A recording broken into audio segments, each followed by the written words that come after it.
Hola, bienvenidas a la reunión de mujeres de abril del 2020. ¿Quién diría que la estaríamos tomando por video? Pero pues es parte de lo que voy a estar hablando hoy. El tema de hoy es ¿dónde está Dios en un mundo con coronavirus? Elegí este tema porque es un breve resumen sobre un libro de John Lennox que increíblemente tiene el mismo título y lo escribió en tan poco tiempo que es el que tiene vigente este tema. Les voy a platicar un poco de quién es John Lennox. John Lennox es un doctor de matemáticas que da clases en la Universidad de Oxford. Es una persona con 76 años y estudia apologética cristiana. Y él comienza diciendo que realmente nosotros estamos viviendo en un mundo que ya cambió. Un mundo que está fuera de lo común, que parece que fue sacado de una película de ficción, que realmente nadie ha vivido algo similar. Y el mundo estable y predecible en el que nosotros estábamos acostumbrados a vivir ya se fue. O sea, cuando nosotros salgamos de nuestras casas, va a ser un mundo totalmente diferente. Y aquí les voy a compartir un poco las cifras sobre, ¿realmente es importante el coronavirus? En Estados Unidos, cerca de 23 a 50,000 personas murieron entre octubre y enero por gripa normal. Cerca de 1.35 millones de personas murieron en 2019 por accidentes de carreteras, mientras que de COVID, hasta el día de hoy, han muerto cerca de 149,378 personas. Realmente las cifras son muy lejanas, pero el problema que tiene el coronavirus es que es muy exponencial. Es una enfermedad de muy fácil contagio y entonces podrían subir las cifras rapidísimo. Y la verdad es que el mundo ya ha pasado por pandemias.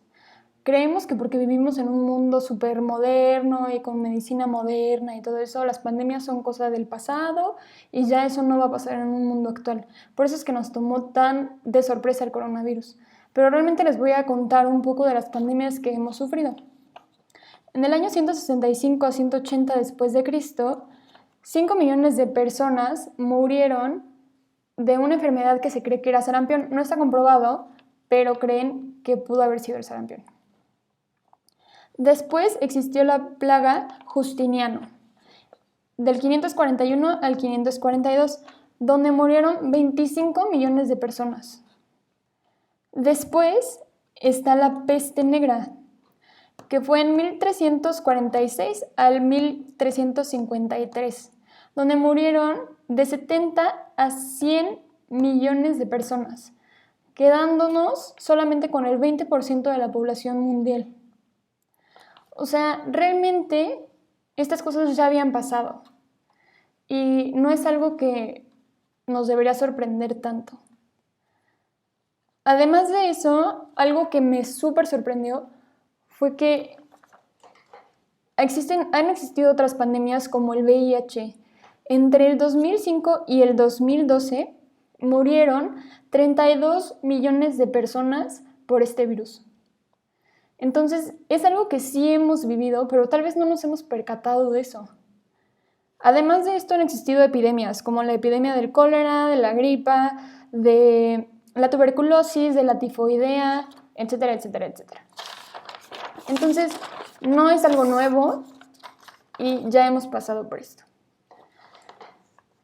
Algo que este autor narra es que en la crisis siempre estamos en busca de la esperanza. Y aquí me impresionó muchísimo esta frase que pone de un periodista italiano que se llama Mattia Ferraresi.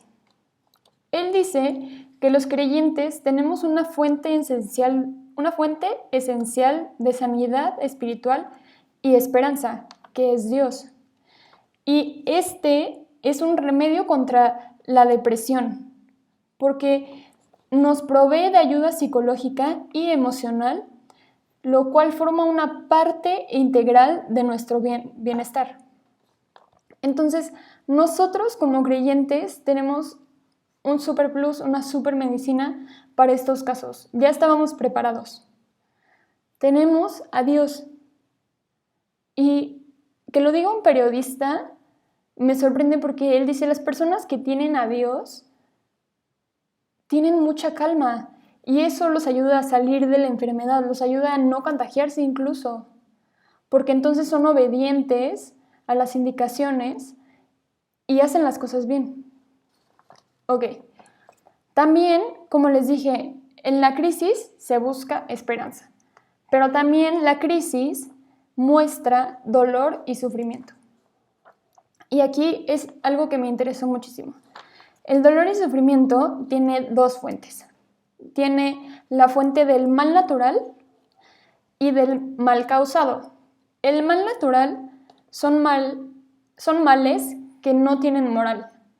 Por ejemplo, los terremotos, los tsunamis, el cáncer no tienen moral, solamente son males. Mientras que los males causados, como la violencia, el abuso, los asesinatos, son males morales. Entonces, el coronavirus es un mal natural, es decir, que no es moral. El coronavirus no decide, ay, voy a ser súper malo y voy a atacar a esta persona. No, es un virus. Y muchas veces los males naturales vienen acompañados de males causados. Por ejemplo, el coronavirus es un mal natural y un mal causado serían las compras de pánico. Las personas llegan a ser abusivas y entonces dejan desabastos en las tiendas, dejando a personas sin comer o sin papel de baño, por ejemplo. Y a pesar de que existen estas dos fuentes, el dolor es importante en la vida de los humanos. ¿Por qué? Porque el dolor es una advertencia de peligro. Cuando algo te duele, quiere decir que algo está mal. Y entonces vas al doctor, te checas y buscas una solución. Entonces el dolor es importante. Y realmente no es del todo malo, porque el dolor ayuda a las personas. Por ejemplo, si tú quieres ser el mejor deportista de todos, tienes que sufrirla, tienes que ir todos los días a entrenar y te van a doler los músculos y todo eso, pero quiero decir que estás mejorando. Y si tú quieres tener un mejor carácter, también te va a doler. Vas a tener caídas, vas a tener todos estos dolores que te van a ayudar a ser una mejor persona. Y un ejemplo que pone aquí es el de los papás. Si tú ves a tu hijo que le dices, oye, te vas a caer, te vas a caer, te vas a caer, tiene que en algún momento caerse y le va a doler para aprender. Y entonces del dolor va a aprender. Después el autor que habla de este dolor nos deja un poco pensando sobre si realmente estamos buscando a Dios en el dolor.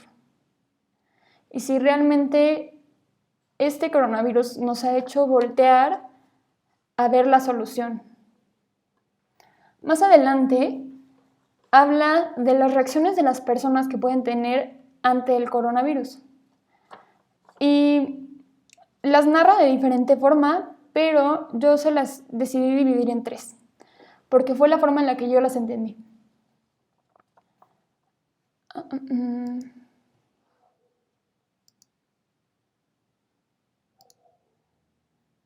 Ok, la primera. En el Salmo 46 del 1 al 3, que se los estoy compartiendo en la pantalla, dice que Dios es nuestro amparo y fortaleza, nuestro pronto auxilio en las tribulaciones.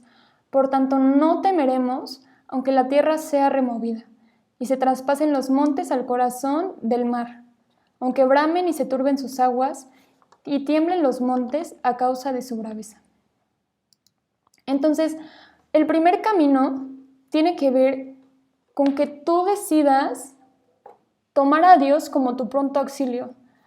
Las personas que toman este camino afirman su fe y ven al coronavirus como algo bueno, como algo que los ayuda a confiar plenamente en Dios.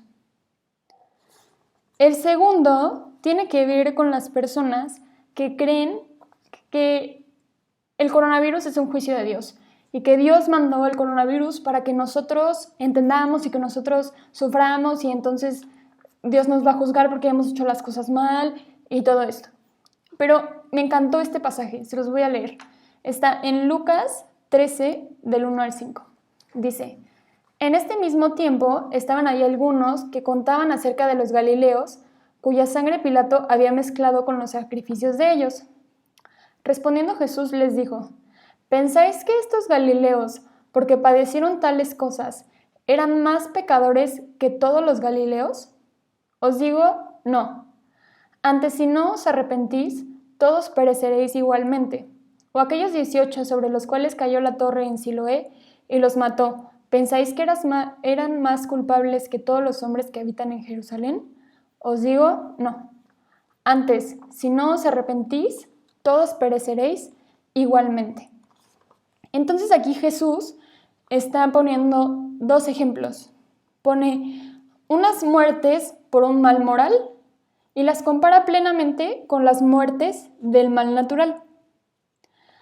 Ambas cosas Jesús dice que no fueron castigo de Dios. Y aquí lo plantea bien claramente. 2 veces dice, no fue porque ellos hayan sido súper pecadores y eso les pasó por eso. No. Y a pesar de que eran cosas de mal moral y mal natural. Y les voy a plantear aquí, les puse una pequeña impresión de pantalla de lo que dice el autor sobre esto. Dice: aunque no todos los desastres y enfermedades son un juicio de Dios, como en el caso del Job, que no era un juicio de Dios, algunos sí lo son. Pero Pablo estaba escribiendo con el entendimiento especial de alguien que fue inspirado por el Espíritu de Dios. Nosotros no tenemos la misma autoridad para saber quién está siendo castigado, ¿o no? Y entonces aquí nos pone una advertencia. Ten cuidado con las personas que interpretan el dolor causado por un mal natural como un castigo divino, pero también ten cuidado con los que afirman que Dios no tiene nada que decir a través de esta pandemia, particularmente a las sociedades occidentales que le han dado la espalda y lo consideran totalmente irrelevante para sus culturas. Entonces, sí nos hace ver que nosotros tenemos que despertar. Esta cultura occidental donde dejamos a Dios de lado tiene que parar. Pero también no podemos decir, ya es el juicio divino, ya nos vamos a morir todos. No tiene que ver eso. Y aquí está claro el ejemplo de Jesús. Y entonces, si tú quieres decir eso, necesitarías ser un Pablo inspirado por Dios para decir, ¿sabes qué? Sí, es castigo divino. Pero no lo somos. Y por último, la tercera reacción que pueden tener las personas es totalmente decirle a Dios, ¿sabes qué? Yo no voy a creer en un Dios que permita que estas cosas pasen, que la gente muera, que haya un virus supermortal. No, yo no creo que exista un Dios de eso. Pero realmente existe Dios. Y aquí en el libro nos muestra un argumento súper claro para mostrar eso. Dios existe porque existe el bien. Si Dios no existiera, no tendríamos cómo medir el bien y entonces no existiría la moral. Dios es nuestra referencia del bien. Entonces, como sí existe la moral, sí existe Dios. Y no podemos ir por el mundo diciendo, no, ya no voy a creer y todo esto, porque si quitamos a Dios de la ecuación, no eliminamos el dolor y el sufrimiento, solamente eliminamos la esperanza, que es lo que les había comentado de lo que dijo el periodista italiano. Entonces, ahora sí llegamos al punto que es, yo creo, el más importante y el que más me gustó de este libro. Dice, si hay un Dios amoroso, entonces, ¿por qué existe el coronavirus? Y en el Foro Mundial, Peter Pollard, un profesor de Griffin University, habla de esto y me encantó. Y también les puse un screenshot de lo que dice. La palabra virus produce terror en el corazón de la mayoría de las personas. Evoca imágenes de la gripe, el VIH, la fiebre amarilla o el virus del ébola. Por supuesto que estos virus nos preocupan, nos traen enfermedad y a veces una muerte terriblemente dolorosa. Sin embargo, los 21 tipos de virus que causan estragos en el cuerpo humano representan una fracción insignificante de los 100 millones de virus que existen en la Tierra. La mayoría de los virus en realidad son vitales para nuestra existencia.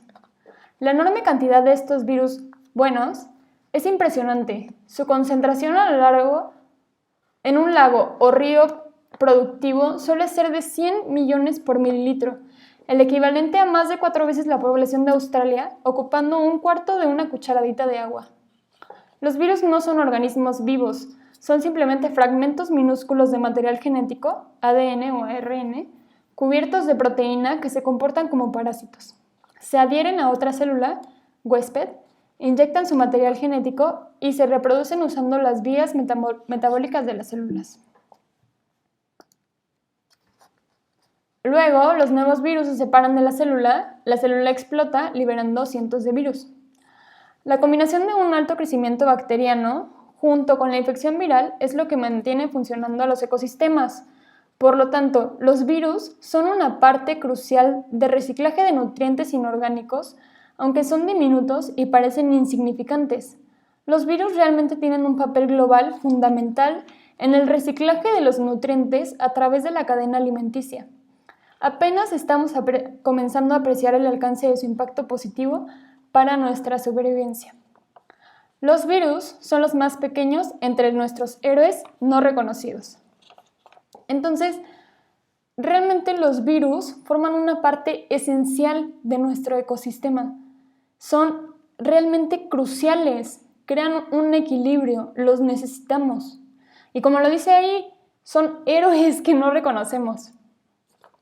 También hay otra ecologista vírica de Penn State University y ella habla de que los virus necesitan más reconocimiento. Dice que los virus son esenciales para el funcionamiento de nuestra vida y que solamente el 1% de todos los virus que existen son patógenos, es decir, que son malignos. Y pasa lo mismo con muchas otras cosas que son males naturales.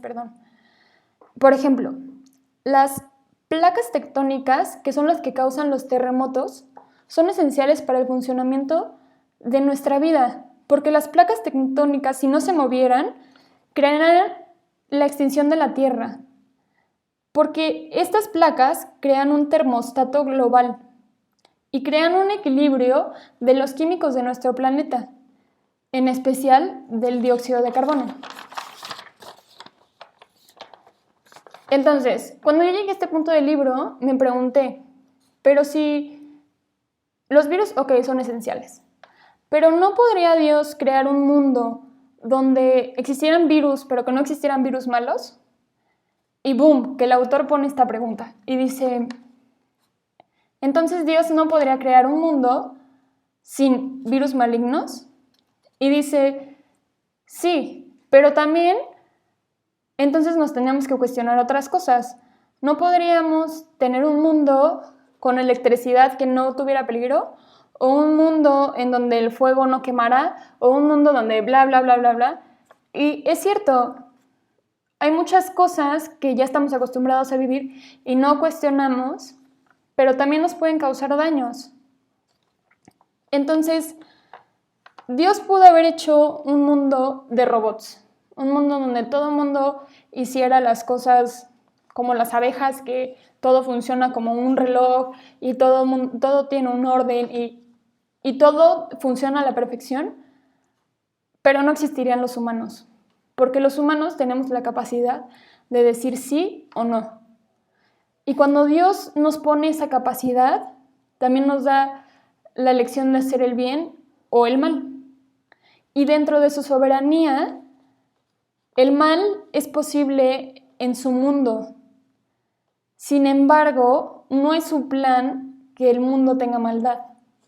Este es un concepto un poco reburujado, pero es cierto, al momento en el que nosotros los humanos decidimos elegir el mal, Dios nos está dando la libertad, pero eso no quiere decir que Dios planeó que las cosas fueran malas. Él prefiere que las cosas sean buenas. Él quiere santidad. Él quiere lo bueno. Entonces, de aquí sale un pasaje que yo nunca lo había leído así y me encantó. Se los voy a poner. Es Génesis 3, 17 al 18. Dice, y el hombre dijo, por cuanto obedeciste la voz de tu mujer y no comiste el árbol de que te mandé diciendo, no comerás de él, maldita será la tierra por tu causa. Con dolor comerás de ella todos los días de tu vida. Y aquí habla de cuando Adán y Eva comen del fruto que Dios les pidió que no comieran y desobedecen. Y entonces aquí dice, obedeció a la voz de su mujer y comieron del árbol que mandó que no comieran. Y entonces dice, maldita será la tierra por tu causa.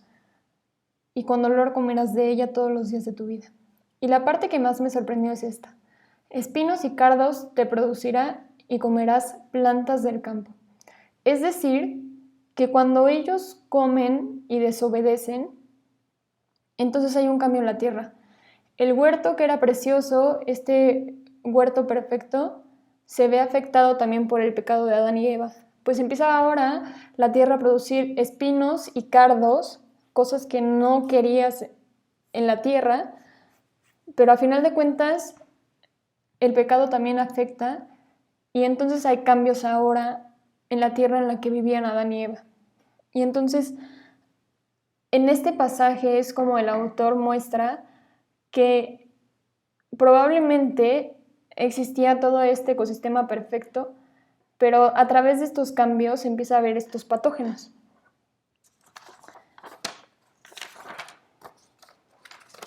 El último punto que toca el autor es que yo lo titulé Dios es sabio. Y él lo titula Dios cambia todo. Y realmente es que nosotros no hemos visto esta parte. Y en Levítico 13, 1 al 46 nos muestra cómo Dios habla con los israelitas y les dice, si hay alguna enfermedad infecciosa, ustedes se tienen que quedar en cuarentena. Y existe la cuarentena desde entonces. Una forma de prevenir los contagios masivos es la cuarentena. Y Dios es tan sabio que lo dejó en la Biblia hace muchísimos años. Entonces, no es de sorprenderse esto, como les mencioné al principio, esto es algo que ya habíamos vivido, esto es algo que ha sido vigente en la Tierra siempre. Sin embargo, nosotros nos creíamos inmunes por vivir en este mundo moderno, pero este virus nos muestra cuán vulnerables somos, cuán mortales somos y nos hace entender que no porque seamos súper tecnológicos y porque vayamos evolucionando todo esto, nos vamos a librar de estas cosas. Estas cosas siguen siendo vigentes. Entonces, así como los israelitas eran obedientes a quedarse en su casa en cuarentenados, nosotros debemos ser obedientes también. Las autoridades nos están diciendo, oye, quédate en tu casa, ayúdanos a no esparcir el virus, y eso es algo que debemos hacer, debemos seguir las recomendaciones. Y aquí el autor dice algo que me gustó mucho. El distanciamiento social no es egoísta, es muestra de amor por proteger al prójimo. Entonces, nuestra muestra de amor, si queremos proteger a otros, en este momento es el distanciamiento social. Y también otra muestra de amor es no hacer compras de pánico. Nosotros debemos de cuidar de otras personas y demostrar nuestro amor siendo compartidos y siendo conscientes de esto. No podemos ir y correr y acabarnos el papel de baño porque sí, sino que tenemos que ser conscientes y compartidos y pensar en el prójimo siempre. Cuando fue la guerra y cayeron las bombas atómicas, las personas estaban súper preocupadas por las bombas atómicas y todo el tiempo pensaban en va a caer una bomba atómica, va a caer una bomba atómica, y estaban súper consternadas y todo el tiempo estaban preocupadas. Y el autor lo compara con lo que estamos viviendo hoy. Y pone una cita que escribió C.S. Lewis en ese momento. Dice, en la cita, él cambia bomba atómica por coronavirus. Entonces lo voy a leer con coronavirus. Eso es lo primero que se debe decir y la primera acción que se debe tomar. Recobremos la compostura. Si todos vamos a ser destruidos por un coronavirus, hagamos que cuando llegue este virus nos encuentre realizando actos racionales y humanos. Orando, trabajando, enseñando, leyendo, escuchando música, bañando a los niños, jugando tenis, hablando con nuestros amigos mientras disfrutamos bebidas y juegos de dardos. Que no nos encuentre apiñados como ovejas asustadas pensando en el virus, que ciertamente puede destruir nuestro cuerpo pues un microbio puede hacerlo, pero no debe dominar nuestra mente. ¿En qué estamos pensando todo el día? ¿En coronavirus, coronavirus, coronavirus, coronavirus? ¿O realmente estamos enfocados en orar, estamos enfocados en leer, estamos enfocados en enseñar? ¿Cuál es nuestro enfoque? No debemos estar agobiados por esto. Dios tiene el control, debemos de tener plena paz, debemos de tener plena confianza en que así como ha sacado a la humanidad de otras pandemias, así Dios nos va a sacar de esta. Y aquí pone este pasaje, que es uno de los favoritos de mi mamá, y dice: por lo cual estoy seguro que ni la muerte, ni la vida, ni ángeles, ni principados, ni potestades, ni lo presente, ni lo porvenir, ni lo alto, ni lo profundo, ni ninguna otra cosa creada, ejemplo el virus, nos podrá separar del amor de Dios que es en Cristo Jesús, Señor nuestro. Entonces, si nada nos separa de su amor, solamente tenemos que confiar plenamente en Él. Y por último, me gustaría compartirles el resumen del resumen. Eso es lo que yo saqué de este libro. Este libro decía: ¿dónde está Dios en un mundo con coronavirus? Y después de todo lo que les compartí ahorita, yo creo que lo podemos encontrar en muchas partes. Podemos encontrarlo siendo el creador de este ecosistema perfecto que necesita de los virus. Podemos encontrarlo en lo moral. Podemos entender cómo su bondad es la referencia para entender que sí existe un Dios. Podemos encontrarlo en las lecciones que aprendemos de que nosotros somos mortales, de que no porque creamos que vivimos en el supermundo moderno ya no existe y nada nos puede matar ni nada. Sí lo hay, y esta es la prueba. Y después escribí: puedes ver a Dios cuando Él te da a elegir en hacer lo bueno o lo malo, como lo hablamos ya. Podemos encontrarlo cuando tú estás angustiado, y como en el Salmo que les puse en la pantalla, podemos buscarlo en la angustia y Él nos contesta y Él nos da esta paz. Podemos encontrarlo cuando nos muestra su amor a través de ver que otras personas están haciendo todas estas cosas buenas, a través de que hay personas que están buscando dar a las personas, hay iglesias que están echándole muchísimas ganas porque todos sus miembros estén bien, porque compartan a otras personas, porque los médicos tengan lo necesario. Ahí podemos ver cómo Dios sí cuida de nosotros. También podemos ver a Dios en su sabiduría. ¿Cómo es que desde el Levítico dejó escrito esto de la cuarentena y ahorita, miles de años después, lo estamos viviendo? Y podemos ver a Dios como en lo que les contaba de este periodista italiano, que dice que los que somos creyentes tenemos esta paz, tenemos esta medicina que nos ayuda a estar más tranquilos que el resto del mundo. Y eso es lo que nos ayuda a estar mejores y tener mejor salud. Y eso es algo que solamente encontramos en Jesús. Y si realmente tú no has experimentado esa paz y estás escuchando este video, de verdad, solamente Dios puede darte esa paz. Y te invito a que realmente lo escuches, que realmente le entregues tu corazón, porque a través de esta angustia es la única luz que puede darte tranquilidad. Entonces, solo hay paz en Jesús. ¿Realmente confías en Él o te agobias por esta situación? Y antes de terminar este video, me gustaría leerles el último pasaje que escribió este autor, que yo creo que fue mi pasaje favorito, y lo tiene en la postdata del libro. Dice: tal vez no contesté todas las preguntas que se han planteado en esta crisis, porque aún quedan muchos cabos sueltos.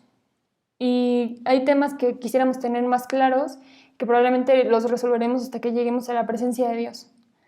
Mientras tanto, podemos escuchar el consejo de Charles Spurgeon.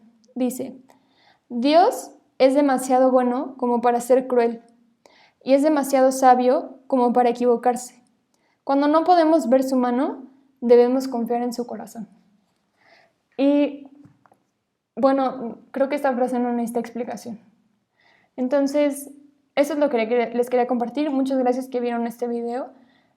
Y pues vamos a hacer un live para que podamos hablar y discutir un poco del tema. Y pues es todo. Muchas gracias. Las extraño mucho.